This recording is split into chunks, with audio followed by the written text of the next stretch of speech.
Hi, welcome again to Care Don't Care. I'm replacing the irreplaceable Kid Nate today, and joined by always the erudite, the urbane, the eloquent Eugene S. Robinson. Thank you, sir. Thank you. Thank you.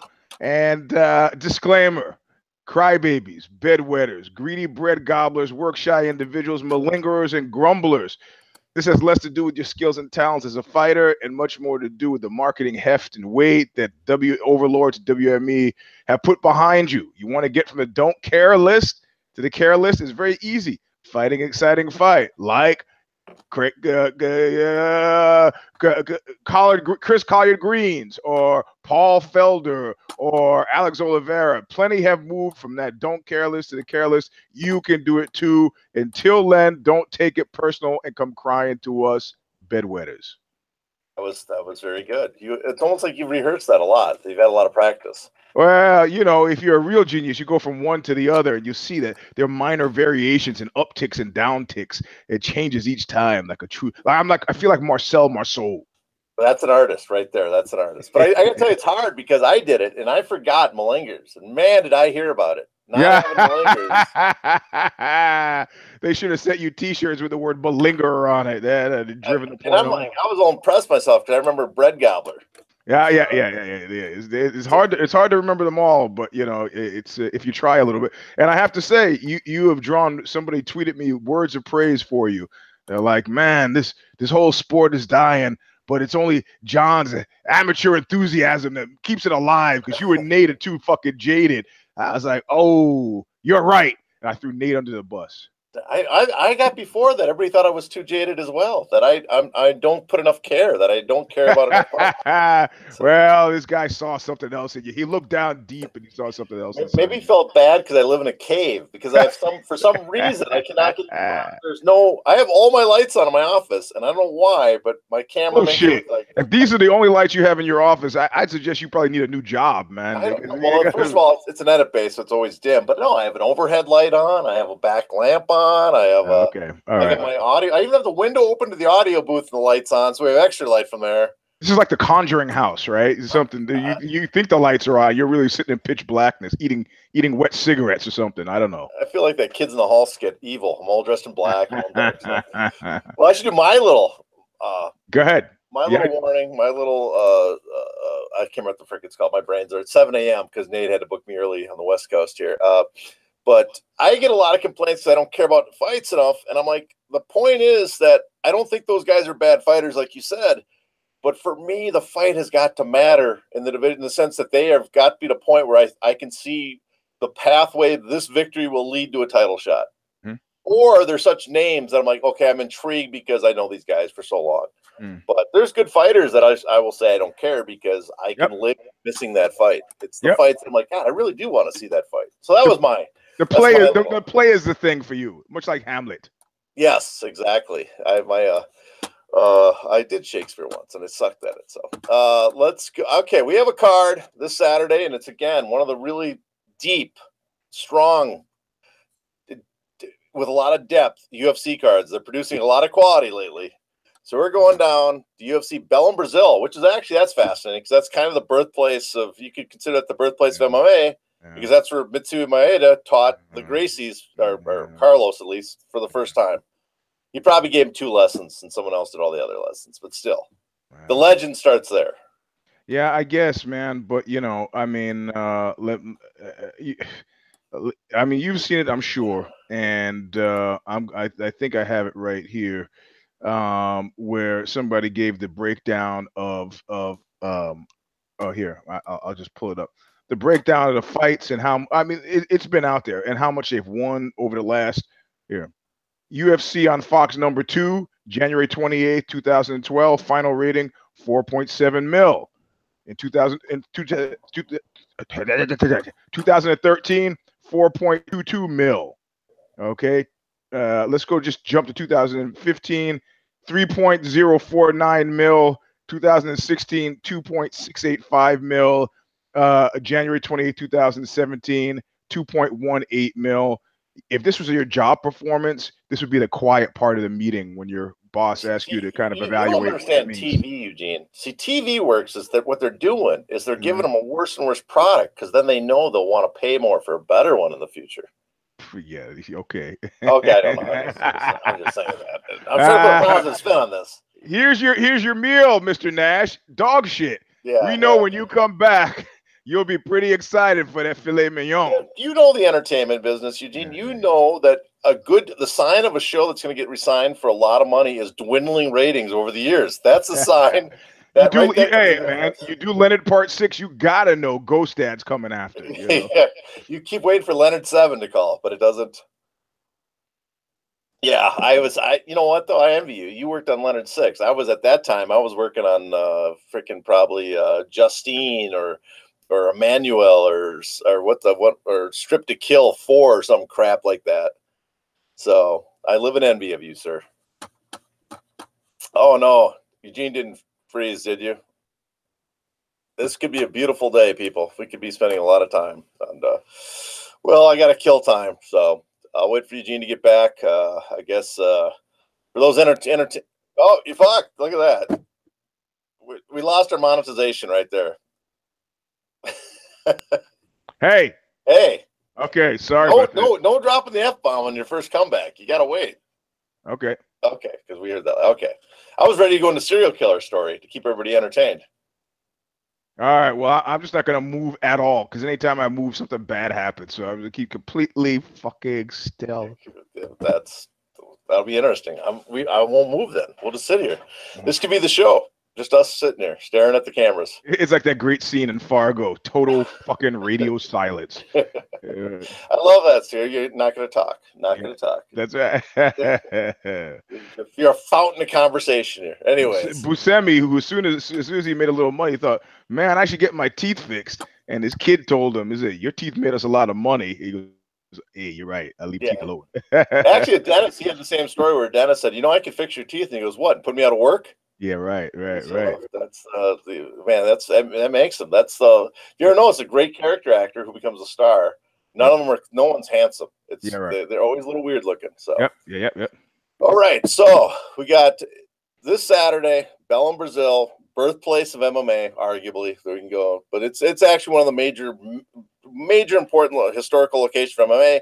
Have an event, and in honor of it, they're giving it this event. And we start off on the preliminary card on UFC Fight Pass that day. A woman's strawweight fight kicks it off. Maia Stevenson versus Polyana Viana. All right. And I don't care. Yeah, I don't care either. That's a flyweight fight. Deiveson Figueiredo and Joseph Morales. Don't care either. I don't know these two. I don't play favorites. I don't care. Knowing them has nothing to do with it. Don't care. Either do I. So next fight we got Iuri Alcantara versus Joe Soto. Yeah, in a normal circumstance, like 3 years ago, I might have cared about both these guys. But time and tide and Gikta have interfered with me enjoying anything that they might have to offer. Sorry, bros, don't care, man. If I'm in the kitchen getting a glass of wine, I'm not rushing back to the TV. Don't care. See, this is where my rules come in. These guys are right on the cusp because a win by either one of these guys put them in a spot where the next fight would put them in a contender. Oh man, that's the mistiest fucking thing you said. Play misty. You could say the same thing about me. I'm gonna go to 7-Eleven after I get off the show. I could buy a lottery ticket. That might be the winning one. Eugene could be rich next week. Okay, but I care. I care enough that I might tune into this one. So that if you care, that presages a pick. So who are you picking? I'm picking Iuri. Okay. Oh, well, if it makes you feel any better, if I had cared about this fight, I would have picked Iuri as well. Well, Yuri's falling. They both falling apart, and I don't. Yeah, that's what I'm saying. I don't know why you're caring about this, but okay, go ahead. No, but they're on the cusp. I cuss about caring. You're right. You talked me out of caring. You talked me out of caring. Yeah, okay, because the thing about a cusp, man, this is what we call event horizon. These guys are fucking toasted and toasty. Where are they going from here? Oh, they're gonna fight, and then maybe they win another fight. Maybe if they sprout wings, they could fly. I don't know. Maybe there are lots of maybes. These guys are going nowhere, man. That's a lot of maybes. Okay. And I have to say, in fairness to them, it's not their fault. Well, not totally their fault. I mean, if you're on the Titanic, Do you want to see the floor show? No. Yeah. No. Well, it might be a good show. Maybe it's your last chance to see it. Yeah, sure. Yeah, I guess if you have a choice between that and screaming people, I'll go with the floor show. But I mean, what if it's like the Book of Mormon? It's your last chance to see it on the Titanic. You're like, well, shit, I haven't seen it yet, and this is all I got. I might as well enjoy it. I haven't been able to enjoy that mostly because of my tortured history with Stone and Parker, which of course they completely don't know anything about. But yeah, I was supposed to meet this friend of mine who's for a period of time had been a hot shot. She goes, "Oh, we're gonna meet you at the hotel, And so 7 o'clock, we're gonna go have dinner. Is that no 7 o'clock? She goes, I got a meeting right before the 8 o'clock. No meeting at 9 o'clock. I'm fucking starving. I don't think I'll just come up to the room after. I go, shit, what bar are you at? I'll just come and meet you guys. She goes, oh, I'm downstairs. She was at the hotel bar that I was in, and her meeting was with Stone and Parker, and she was too busy to call me down. That hurts. That reminds me of my longtime feud I had with Quentin Tarantino. Mm-hmm. But he didn't know. And all it was I kept bumping into the guy in Hollywood for 4 times straight within a year. And every time the first time we were like mocking him, not really mocking him because we heard him behind us. I was with someone. And this guy talking behind us, go, who's this fucking asshole doing this Tarantino imitation? And we turn on it's Tarantino. And then I kept running into the guy everywhere I went. And he must have thought I have this stalker, this guy that's following me wherever I go. And I was with my twin brother, so it makes it easier to recognize. Who are these two big assholes that will follow me wherever I go? So that's very funny. Are you taller than he is, or is he taller than you? I think I was tall. I'm 6. Well, I probably shrunk since I'm 6'3", and I think he's about the same height, 6'2". Okay. All right, good. Height, but I was in better shape back. I could have taken him. That's you see where I was going with that. Yeah. I easily would have taken him. Okay, let's get that out of the way. Good. Next fight, we got a bantamweight fight: Douglas Silva, DeAndre versus Marlon Vera. Nope, sorry. Marlon Vera has taken me to the woodshed more times than not more times, but enough times so that's no, sorry. Yeah, I don't care. Next fight, we got what is it? Lightweight fight: Alan Patrick versus Damir Hadzovic. Don't care. Yeah, that's Damir. I kind of know, but Alan Patrick's so far down the care list that I don't care. Sorry, Alan. Maybe you win this fight, another one, then I'll start caring. Mm-hmm. Next fight, welterweight. We got Sergio Moraes, versus Tim Means. Okay, I care. Yeah, this is it's funny because actually Joe Soto versus Iuri Alcantara is probably more important for their division, but I care about this fight more. Yep. Well, these guys are reliable. I mean, I when I hear their names, I don't have a bad feeling inside. Yeah. Well, I mean, also it has a good combination. They're recognizable. I've enjoyed the previous fights enough. Right, and it's on the border of being a relevant fight. So yep, and that qualifies as totally as a care. So who's your pick? I'm going Tim Means. Yeah, you copied me. Oh yeah, I knew in advance. I copied. I looked at your notes ahead of time when the screen was frozen. I scanned in. Fuck. Okay. All right. Well, so we're both for Means. That's all right. So we'll both lose that Means because I don't think we've ever picked the same guy that won. Ah, really? No, I'd have to go back. Well, in your defense, you've done a lot better than Nate. He got shellacked the last outing, Well, that's why I'm always upset when I hear that Nate's out and I'm up against you because I keep losing against you. Nate, I beat. Nate, I have a shot against. Yeah, I know. Yeah. Well, either we both blank or both succeed on the shoulders of Tim Means. Yeah, it's like when you get in a fight, when you start fighting, you should, they always say you should start picking on guys you can beat because you increase your testosterone, you do better. Like I should be picking on Nate for a while, improve my ready against you. That's right, because success breeds confidence, and confidence breeds success. So says Mike Tyson. So okay, next fight. Now we get to the main card, which actually speaking of Tyson. I thought it was. Did you see the clip that was circulating this week of him in the foyer? The vestibule of his house with his son working pads. I didn't see that, but I heard about it. I saw a picture of it, but I didn't see the thing. Well, what I was surprised about was that the vestibule was pretty swank, man.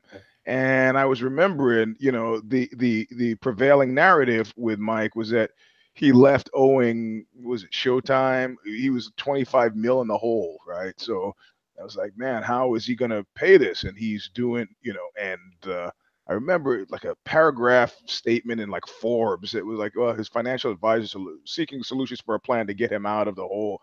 And apparently it seems to, I mean, this is 10 years ago, so it seems like it's worked.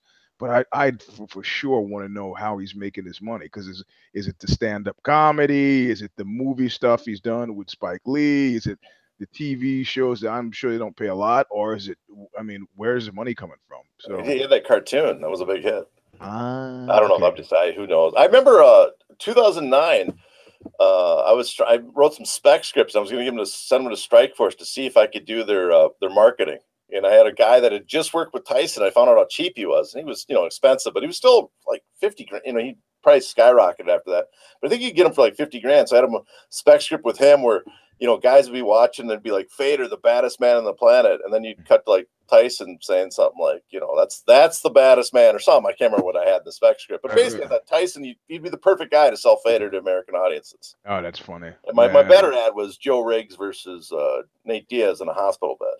Oh, I remember that one. That was great. But did you sell this to Mike? Was that who you were pitching it to? No, I was good. I said it. We wrote together, and then the Tyson thing fell apart. Then I didn't. No. I mean, Strikeforce with Aframowitz. I said no. I didn't do it to them. The Strikeforce. I sent it to Showtime. Oh, okay. But I never got any word back. So yeah. Well, that happens. Yeah. So instead, I did some Chuck Norris Total Gym stuff. So yeah. Yeah. There's a friend of mine who's an executive at Sony. He's dead now, and he called me down for lunch. And I was working on a spec script, and we were at the cantina, and I put the script on the table. So, well, there you go. And he like reels back like I put my cock on the table. He's like, you realize I can't touch that. I can't look at it. I can't touch it. He goes, if something happens in development, that we have something that you can make the claim that you can't, you're going to sue us. And I was like, you asked for this. He goes, yeah, but you got to go through the proper channels. So we should just enjoy lunch. I was like, motherfucker, you okay, this is how it happens. That's always a good out. And I don't know how serious people are, but just say, I can't read it because what if I have something in development that's similar? You can sue me. Yeah. And really, it's just an excuse not to read your shit. It's really no. It's worse than that. It's an excuse not to read the stuff that he had asked me to write. That's definitely the worst. There's a cartoon skit I saw that the other day just about that, where the boss tells him to do something and waste his time, and then at the end, don't do that. We don't want to do that. Yeah. Thank God I was surfing the web the whole time and I didn't do it. Or the history of white people in America where they take Fred Willard is having a nervous breakdown, and his boss says, "Listen, you need to take it easy." The guy goes, "Yeah," and he goes, "And also," he goes, "Yeah, you also need to work harder. Need to take it easy and work harder." It's like, fuck. Yeah, welcome to reality, Can't win. All right, so now we're on to the main. We talked main card now. Fox Sports 1. Here we get to the meat and potatoes of this killer card. Thiago Santos at middleweight versus Anthony Lionheart Smith. Sorry, man. No. Really? You don't care? Yeah, I don't. Honestly, I don't. See, again, this is on the definition. These are the guys that are on the cusp. I wouldn't care. It's on the fucking cusp. Okay. The winner of this is probably in top 15. I mean, on the cusp. No, man, I'm not gonna shit on your pick. I like your enthusiasm. I don't care. But go ahead. Okay, I'm picking Anthony Smith. Okay. All right. I'm writing your picks down now, so I've got them. Okay. All right. I was afraid to move to do that because I didn't know what was going to happen, but I got it because I won't remember them otherwise. All right, so you're taking Means and Smith. Okay. Uh-huh. And I'm just got Means down here. Yeah, you're just mean. That's it. Yeah. Anthony Smith. Okay. Okay, now we get to top-notch heavyweight action. Timothy Johnson versus Marcelo Golm. I don't care. Okay, Marcelo Golm. Holy Golm. Could have been better. Missing one letter. So don't care about that. Then we got a catchweight bout. It's like a Strikeforce card. 161 pounds. Michel Prazeres versus Desmond Green. What? No. Don't care. Michael Prazeres. Yeah. No, I don't care about this. Yeah, okay. Then we got, women's flyweight fight. Valentina Shevchenko versus Priscila Cachoeira. I care. I do too. There's one reason I care about this, but I'll let you go first. Well, I care about it because of Valentina, and what you've said about everybody else is maybe more right than in this instance than the other times you've said it today. So, and I'm going to jump in there real quick before you do. I'm going to pick Valentina. No, you don't want to do that.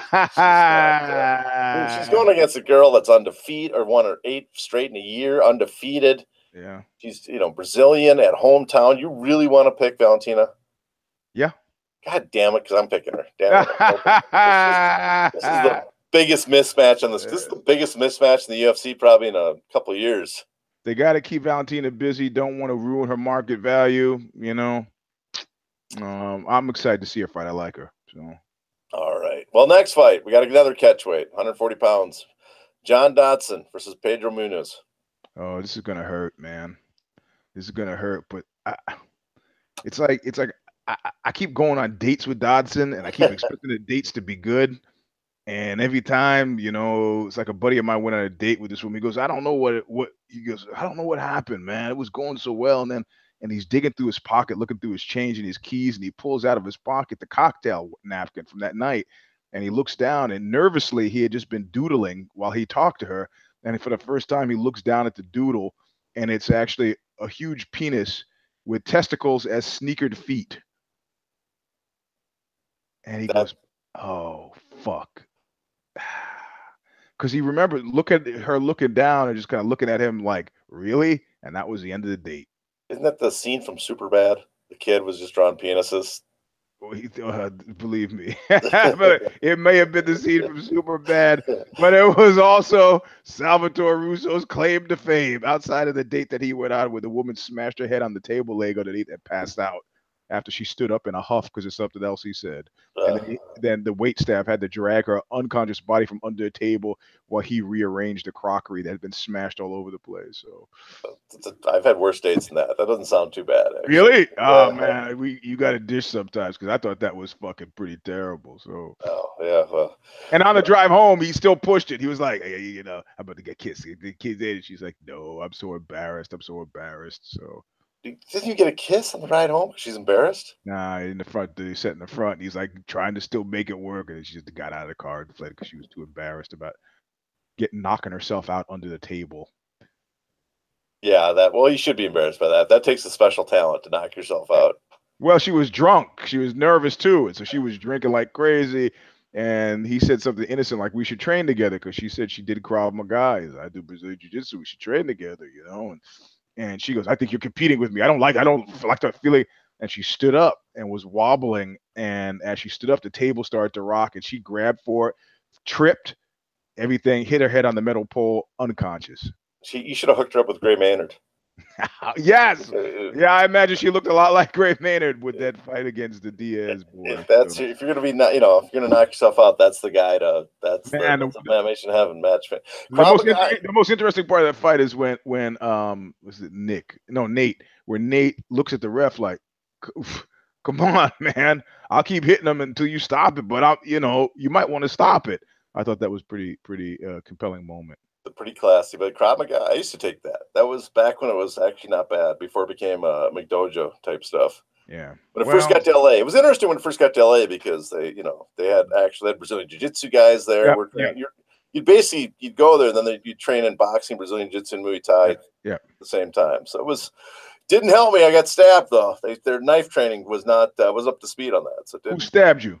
I got in a fight in a parking garage in Burbank, and it's a bunch of gang guys. We were actually trying to stop him from beating up some guys, and you see, that's why, man, I see people fighting on the street unless it's a gross mismatch. I'm like, you're on your own, friend. Well, it wasn't the problem was I was with my brother, and he was, he was training to box at the time, and he was much, we both were pretty decent, for the average person. We're not fighters, but for the average person, we're pretty tough. Right. But the guy we're with, who was talking tough, he saw these two guys getting beat up, and he goes, should we do something? I go, yeah, we should do something. He goes, let's go. So he gets out, and little did I know that this guy can't fight at all. So the guy that got us into the fight can't fight. And so we're doing all right, but I look at my friend is just getting the shit kicked out of him. And then he got one guy came up with a knife behind him and just stabbed him right like underneath the ribs with, just missed his lung and his heart. And so he had to go to the hospital, but my knife takeaway slipped. I missed the knife, and but I missed it. And then I started punching the guy. The guy had blood over his face. Like, I am fucking this guy up. And then it hit me. That's my blood. So he punctured you, or he sliced you? He sliced me twice in the arm, and that was the second time. The second time I've been stabbed, but on the hand. So this wasn't bad. Well, but I was doing all right. I admire your restraint, because I would have murdered that guy at that point. Well, I'm not going to murder a guy that's got. I can't take his knife away. I had to be careful at that point. I failed to get the knife away. If I see. Yeah. You got that was the problem. The other guy, I will say, and we looked at the court records afterwards, and we met the guys we attacked at the court later during the trial for attempted murder for one of them. We're outside, and they're there with their hot girlfriends. It's a bunch of Armenian guys from the neighborhood, and I'm like, so we're like, and I'm like, God, you guys have hot girlfriends, and I'm here just, sitting by myself. We're talking about, and like, oh, you knocked me out. I can't believe it. I go, you guys had knives. Of course I knocked you out. What the hell? And then you're like, hey, man, you know what? Not guilty. Let him go. I'm not going to press charge. These guys. Yeah, well, the guy got like 30 days in jail and a year suspended, 3 years probation or something ridiculous. Right. That's all he got for almost killing my friend. So yeah, fuck. Well, he could have gotten, your friend could have gotten something else. Yeah, definitely. He never learned his lesson, because he almost got me into 3 other fights after that. You can't hang out with guys like this. I've cut my ties with guys like that. Yeah, he's like Joe Pesci from Goodfellas, but with nothing scary to back it up. I had a guy. His name was Mickey Mauser. Which, of course, with a name like Mickey Mauser, the guy's going to be kind of touchy about it. And invariably, like I said this before, but you'd be at a party or something and you hear, who's a faggot? I was like, hey, man, the guy didn't say anything about that. What do you do? Fuck that guy. And, I just like disinvited. 86, kicked out. It's like, God, man, you can't hang out with guys like that. Yeah, no, that's, especially they can't back it up. Because then they're getting you in trouble and they have nothing to back it up. You're like, at least if you were Mouse from Devil in the Blue Dress, you're that scary. You could, at least I wouldn't feel as bad, because I know you'd back it up and you wouldn't get me killed. You'd just kill someone else, and then I'd be stuck. I'd be stuck helping you bury the body. But that's different. But the stopping to help people, you got to get that shit out of your system too. I mean, the time I had my ear torn open with the broken bottle, I'd stop to help a guy. That doesn't work. Yeah, that's good Samaritan. You always pay. Okay, so we got, who are you picking, Jad? You care or don't care about? No, I said it's like going on a date with the guy, and I just can't. Oh.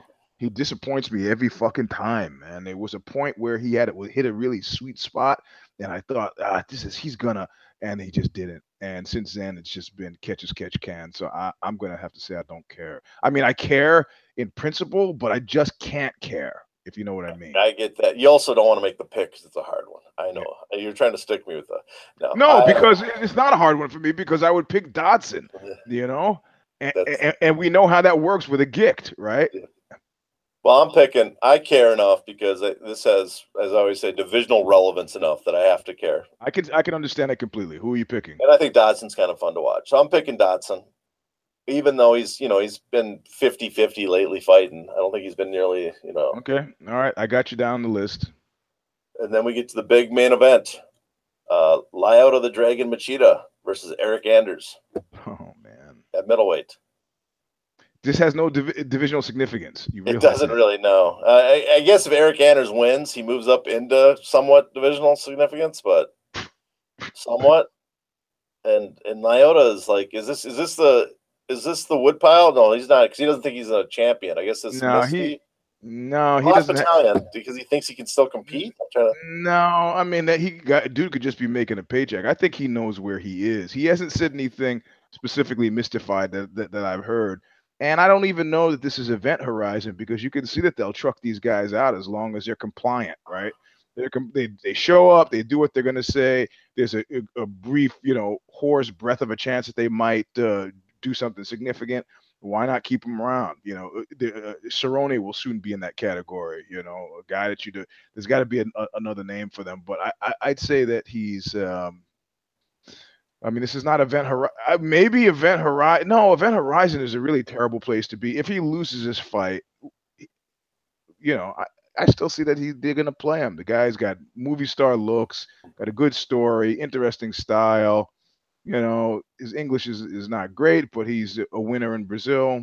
I don't know. Well, think about. I mean, I think did you do an interview? He said if he loses, he's retiring.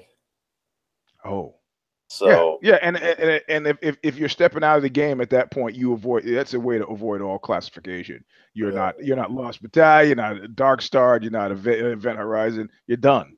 So if you zombie, that's the term I'd say, a zombie fighter, because they're Walking Dead, because they're basically just there to collect the paycheck and they have nothing. There's I guess that's largely right. Yeah, I mean, I would like to imagine that he's coming to it with a little bit more enthusiasm than I've ever seen zombies do anything, but I don't know that. He's got the problem is, God, he was so good. I mean, he was like the best fighter in the world for a while, and he was the riddle no one could solve. And now he's like lost 4 of his last 5. He got a BS drug bust. It's sad. I just can't. As much as I like Lyoto Machida and Eryk Anders, I guess, has potential. It's not really. I can't care about the fight. It's not don't really fight. It's a sad fight in a weird way. You're sacrificing a legend. Yep. To get beat up by a guy that may or may not be good. Yeah. You use a word that I hesitated to use because using the word would make it even more so. But it is a sad fight. Yeah, it's also and Lyoto's a friend to knuckle up. That's doubly bad. I have to say. So I was in flying high in Vegas, which means I was just really enthusiastic about things. And he happens to be walking by, and I was like, hey, I have a show. Let me do an interview with you. And we filmed the interview, and it was great. It was right after a fight, and I actually aired it on the show. We did like a good 2 or 3 minutes, and I asked what was going to be my 4th question, and his wife came in and delivered like an elbow to my throat just to get him out of there, because we were starting to be surrounded by people who wanted his autograph. So it was a good segment, though, and I feel like the guy deserves more than what I'm giving him here, but I just don't care. But it's also, you think it's again a fight where I think Anders is the favorite, so they're booking him an underdog as the main event in their home country. Yeah, man, UFC is just brutal about that, having hometown guys lose. I think they just want Brazil to feel bad. Well, or pay attention, I don't know. Or alternatively, maybe they're in the bag and they expect that this guy wins, and people believe they'll be dancing in the streets, there'll be parades. Who knows? I mean, we got Carnival coming up, right? So, Carnival, yeah, that's I'd rather be doing that. If I was Machida, I would quit the fight early and get on one of the conga lines. or get your costume, get up on a float. And, I asked my Brazilian friends, is that like stupid shit in New York that New Yorkers never do, but that the rest of the world comes because they think New Yorkers do it? And he was like, yes. I go, so you're from Rio? He goes, yes. And you've never been to the Carnival? He goes, no. I was like, perfect. I've never been to the Statue of Liberty. Why the fuck would I do that? I'm a New Yorker. Why would I go? How many people in New York go to Times Square for New Year's Eve? I did. One time I happened to be passing through Times Square, and I was visiting some friends, and I was on the 54th Street because I was crossing the street by Studio 54 because I wanted to see if it was still happening, because this is now well after its happening day. So this was like 86, and I see all these teens run off. What the fuck are those guys running? And I happened to glance down, and there was a guy who was leaning against the wall. He was stabbed, sitting on the ground, but where the wall met the building. And I was like looking, and the teens that ran off were all black, and this guy is a white guy, stabbed. And I was gonna fucking help him, but I was like, I was not confident at all in his ability to be able to distinguish me from them. This sounds just like 80s New York. Yep. So I just looked at the dude. I was like, tough day for him, and I just kept on fucking walking. But I could only feel good about this because I saw firemen running in the direction. So I didn't, they're firemen. They're firemen. So it's like they're gonna take care of the guy. The guy's gonna be taken care of. He's not gonna die, and I don't have to get caught up in some bullshit. So. That's somehow we had another fight, and we jumped into some guys were getting beat up, and we jumped in, and after it was done, the guys were getting beat up. They thought we were the guys beating them up. Yeah, you see, being a good Samaritan, man. You're taking your life. The guys beat them up away. We help them up, and they look around and go, "Oh, please don't hit us anymore." And I'm like, dude, I just want a reward. That's all I'm here for. Just yeah. Actually, empty your pockets. yeah. I'm so offended that you thought I was beating you up. I'm gonna beat you up. So hold on. Let's get some clarity around this issue. You don't care either. No, I don't care. I'm sad. I care. The emotions I have is I care about the sadness that I feel for the fight and the end of Machida's career. I'm sad about that. I care about the end of his career, but no, not the fight. Yeah. Okay. All right. There we go. All right. So we have a couple picks. I'll lose again, surely. It's going to be hard to lose. I mean, really. I mean, I'd have to talk to somebody who's in the statistics. But you have 1, 2, 3, 4 picks. I've got 2. You would have to do horrible to lose to me. Oh, I will. I'll do horrible. You would have to dig down deep. I'm no statistician, but I would think that you'd have to dig down deep to fucking get fucked here. You know what's crazy? Looking at this card. And we can talk about how bad this card is, but if you look at this, the lower undercard on this card, it's still better than the lower undercard of the last pay-per-view, UFC 220. Oh yeah. The top 2 fights are good, but everything below that was just absolutely unwatchable. It's crazy. It's crazy and disturbing. I can't account for it. The only reason at this point that it captivates me is because it's like coming onto a car accident and trying to figure out, now how did that car get stuck in the building, like that thing that happened in LA? There was no parking. How the fuck? And that's largely how I feel about the UFC right now. I'm just kind of standing there trying to figure out who did is it Lorenzo being gone? Is it Frank? Were they the real brains? Because whatever's happening now, man, it's not happening. So it's weird because everybody gets pretty alarmed about like how bad the product they think the UFC is delivering. And it's not what it was. There's not the control. There's not you don't see the pure lines that Silva had for, the progress to get into title shot. All that stuff's gone. If you look at the numbers, like their revenue and what they're projecting EBITDA and stuff, they're making it hand over fist. Well, it's like, you raise the price of the product. I paid $70 to see that the Ngannou Stipe. That's all they care about. They're not caring about the quality that they're delivering. They're caring about the returns on the how much money they're making. They made over 300 million last year. They predict 350 million this year. Yeah, okay. They'll probably do Mayweather McGregor again just to make sure they hit it. Oh man. So that's this is like the most downbeat show ever. I think you're exactly right, and that prospect is terrifying, terrible, and grim. Yeah, we can sit and complain, but as long as they're making money hand over fist, they're going to keep doing it. Mm-hmm. And that's the future we have. Anyway, so that's on that note. That's a good way to leave everybody depressed. Okay. So, we didn't talk about one thing. What's that? We didn't talk about 1939. What country invaded Poland? Not one mentioned. No, not only invaded Poland, but invaded it on the wedding day of my grandmother-in-law's wedding. My grandmother-in-law's wedding day. It's like they stepped out of the church, looked up, Nazi planes. That's not a good sign for the future of your wedding. I'm actually in the midst of writing an article on the Axis powers today, and I interviewed a MG Sheftal, who's written a book called Blossoms in the Wind about kamikaze pilots in Japan. He's a expat, but who's a hot shit professor over there, and he had a pretty interesting take on MacArthur and Japan's entry into the war. Like, why would they?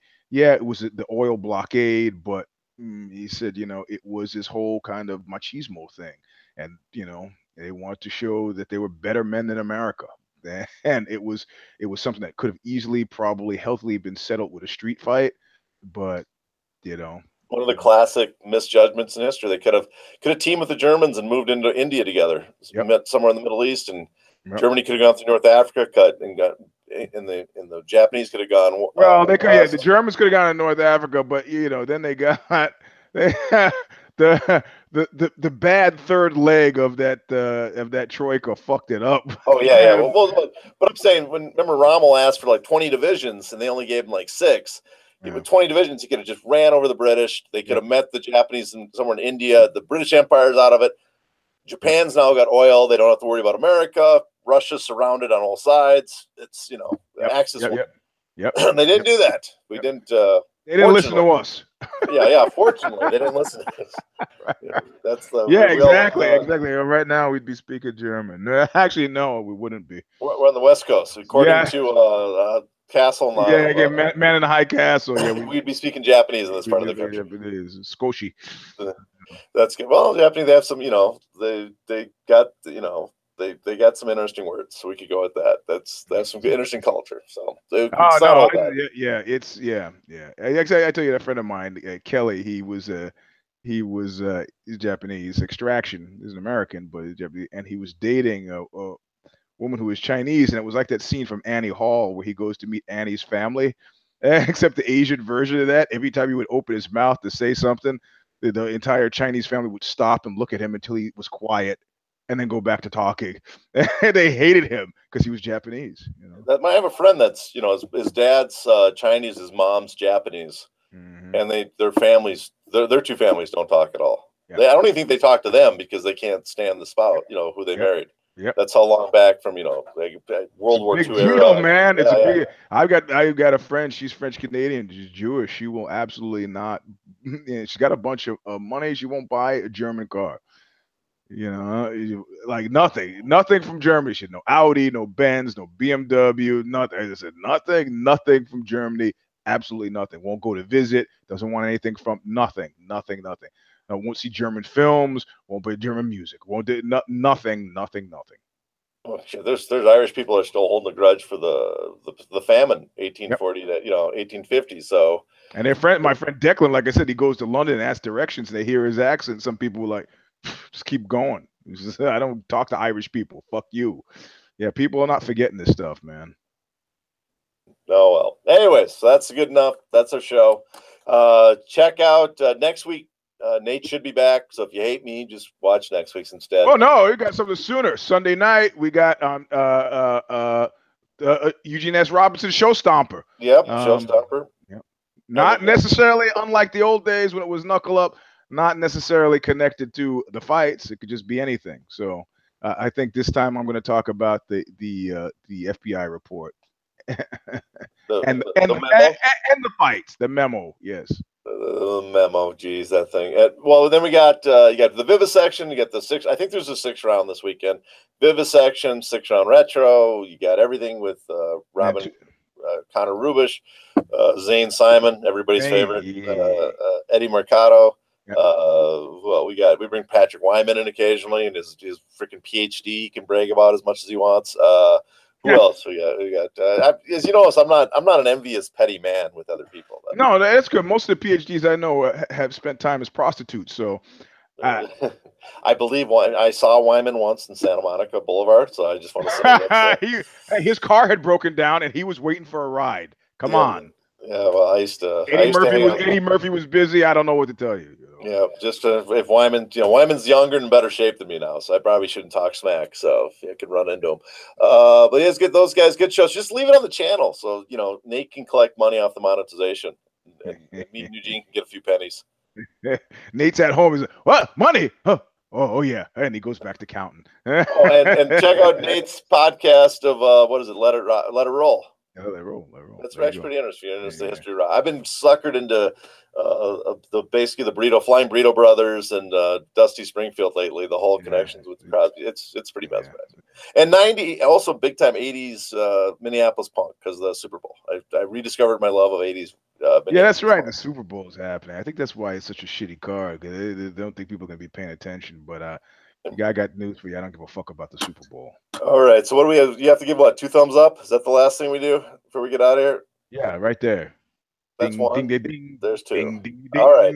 Take care. And also at Eugene S. Robinson. Oh yeah. And you're not the face. Not the face. And if you're on Instagram, it's Mr. Sleep 3. But if you have no pictures on your profile, I don't let you in because I think you're a spy. And you have to let me in before I let you in. So show me yours, show me mine. I got to see you first. So if you're gonna request it and not it doesn't work. So you just opened up a can of worms. Show me yours. I'll show you mine. That's just I gotta leave. I gotta leave. Like somebody will say, their profile is protected. Don't send me a request to a protected profile because I don't know who the fuck you are. I can let you in and then you don't let me in. That doesn't work that way. So yeah. All right. So everybody, take care. See you.